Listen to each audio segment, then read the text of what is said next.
Et donc, yo les gars, c'est Mathis, on se retrouve aujourd'hui pour une toute nouvelle vidéo. Le débrief de cette rencontre entre l'Olympique de Marseille et le Toulon FC. Une victoire donc qui s'est soldée sur le score de 3 buts à 0 pour l'Olympique de Marseille dans ce deuxième match de préparation. On a eu le droit au début de Mason Greenwood avec l'Olympique de Marseille, qui n'a pas non plus été flamboyant, mais qui n'a pas été mauvais non plus foncièrement. Donc on va revenir sur tout ça. Voilà, petit débrief les mecs calmement à chaud. Voilà, ça va être un débrief très très court parce que bah, c'est les matchs de prépa, il n'y a pas non plus grand chose à dire et il n'y a pas forcément toutes les stats et tout qui vont avec. Donc c'est assez compliqué de faire des débriefs.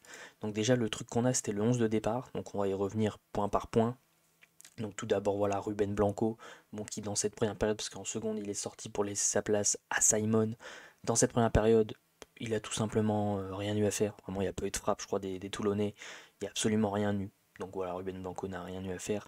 L'un des joueurs les plus importants sur Roberto De Zerbi, je trouve à l'heure actuelle déjà, qui est le plus impressionnant sur ce deuxième match de préparation, c'est Quentin Merlin qui a un rôle en fait qui est latéral.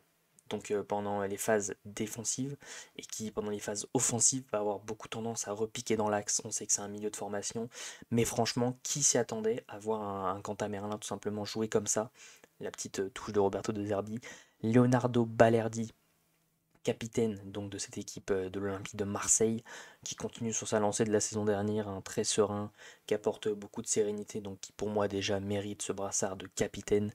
Et donc voilà, dans toutes ses interventions, il est toujours très propre. Bon, il y a eu cette petite embrouille avec un joueur toulonnais durant la rencontre, mais bon, on connaît Balerdi, on connaît ce côté argentin, donc ça nous choque plus. Lilian Brassier, voilà, donc pareil, on n'a pas eu grand chose non plus à faire, ça va être dur de trouver des choses pour chaque joueur. Voilà, ça n'a pas non plus été énorme sans être flamboyant, voilà, ça a été assez moyen. Meite pareil, qui lui dans cette défense est latéral droit, mais en phase défensive on passe dans une défense à 3 et en phase offensive il repique beaucoup dans l'axe, il monte d'ailleurs très très haut et il est surtout voilà un peu comme Quentin Merlin mais qui a un rôle beaucoup moins offensif, il est très peu collé à son côté droit. Asdin Ounahi, pour moi, on ressent trop ce manque physique, hein. Même là, on voit, il se fait bouger facilement, beaucoup trop de mauvaises décisions, beaucoup trop de dribbles, pas assez de jeu simple. Voilà, il vendange à un moment une occasion en première période. Pour moi, Ounahi, c'est tout simplement toujours pas au niveau. Kondogbia, pareil, on sent un joueur très lourd qui a en plus loupé beaucoup de passes, hein, qui a loupé deux trois passes qui ont amené à chaque fois à une occasion de Toulon. Donc pour moi, déjà, de toute façon, ce duo, faudra pas repartir avec en tant que titulaire. On sait qu'il y a Huyberg qui vient d'arriver de toute façon. Mais Kondogbia, ouais, franchement, je reconnais pas un joueur qu'on a connu à Valence, à l'Inter, à l'Atlético. Je reconnais pas ce joueur-là. Mason Greenwood, bon voilà, sur son côté droit, c'était son premier match, première mi-temps. Il n'y a pas eu grand-chose non plus, hein. Il n'a pas eu beaucoup de ballons à jouer. Il a frappé une fois, elle était cadrée, lui au moins il fait pas comme Faris Moumbagna. Mais voilà, il n'a pas montré l'étendue de son talent sur cette rencontre, ça a été assez stérile. Luis Enrique, bon, c'est Luis Enrique, hein. On sait que c'est quelqu'un qui va avoir du coffre, du jus, mais on sait que c'est quelqu'un qui, en attaque, va beaucoup trop vendanger. Voilà, il y a une frappe où il a cadre même pas en première période. On sait que techniquement, pourtant, il nous montre qu'il est bon, mais dès qu'il faut jouer d'un contre un ou quoi que ce soit, c'est très très moyen. Et voilà, on sait que si jamais il reste, on sait déjà que si une offre arrive, il partira à coup sûr, mais s'il vient à rester, on va dire que ça sera un remplaçant, pas folichon non plus. Amin Harit, pour moi, comme quelqu'un, j'ai vu, l'avait dit, sa blessure voilà, contre Monaco l'a tout simplement tué. Je retrouve pas un Amin Harit comme il a été avec Igor Tudor. Voilà, beaucoup de mauvais choix. Un joueur qui hésite à chaque fois en jouant en première intention, enfin, il y a trop de mauvais choix en fait. C'est quelqu'un qui tente très peu sa chance, qui à chaque fois sur la dernière passe est mauvais, le dernier dribble. Voilà, c'est pour moi vraiment cette blessure l'a un peu achevé. Et donc Faris Moumbagna, lui, par contre, ouais. Roberto De Zerbi qui a dit qu'il aimait beaucoup le joueur, ce physique de déménageur et tout. Ouais, mais pour moi, si tu veux être titulaire, il va falloir t'améliorer techniquement. Et dans le jeu aussi, il va falloir step up. Mais sinon, en tant que remplaçant, pourquoi pas en tant que remplaçant, venir tout débarrasser en défense. Ça peut être bien. Mais voilà, pas en tant que titulaire. Voilà, on attend vraiment une arrivée soit d'Eddie Nketiah, soit d'Alexis Sanchez.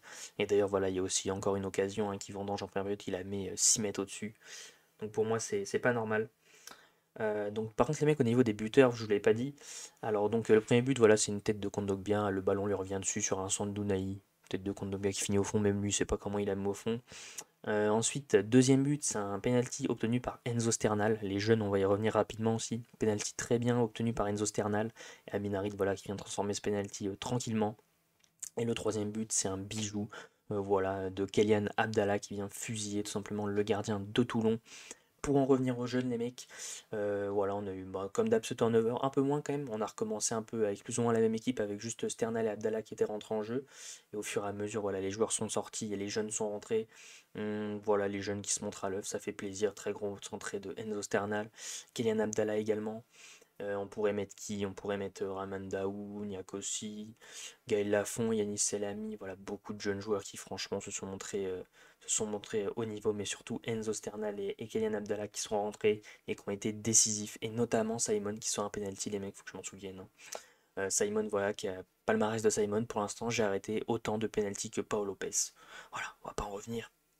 Mais bref, voilà, en fait, c'est plus ou moins tout pour ce débrief, les mecs. Le prochain match, si je dis pas de bêtises, c'est face à Pau. Voilà, on espère continuer sur cette lancée. On espère que l'Olympique de Marseille, cette fois-ci, gagnera comme là. Voilà, 3-0. C'est une victoire qui fait plaisir, qui engrange de la confiance. Et voilà, ce turnover qui s'est effectué aussi, j'en reviens, mais les jeunes qui, franchement, on l'a vu face à Nîmes, ils étaient très perturbés. Voilà, il y avait beaucoup d'erreurs. On a senti des jeunes un peu dissipés, pas encore à fond dans le jeu Roberto De Zerbi. Et là, par contre, en 3 jours d'intervalle, j'ai vraiment senti une équipe, enfin les jeunes surtout qui sont arrivés, qui ont su quoi faire, qui savaient comment le faire et qui l'ont très bien mis en place. Je viens de repenser aussi les mecs à Paul Lirola qui lui joue avec les jeunes. Je ne sais pas si le club va le garder ou tout simplement le vendre. Voilà, ça restera à voir. Si on a un Paul Lirola des 6 mois avec Sampaoli, oui. Si on a un Paul Lirola de l'année entière avec Sampaoli qui a été horrible, non. Donc voilà les mecs, c'était tout pour ce petit débrief. Comme d'habitude, le petit like, ça fait extrêmement plaisir pour le référencement. Je vous invite aussi à vous abonner en activant la cloche des notifications pour ne rien louper sur la chaîne YouTube, à commenter en me donnant vos tops et vos flops de cette rencontre en commentaire.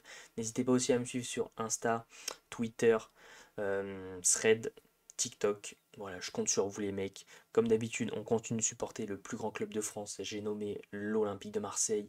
Sur ce, c'était Mathis Football. Ciao l'équipe!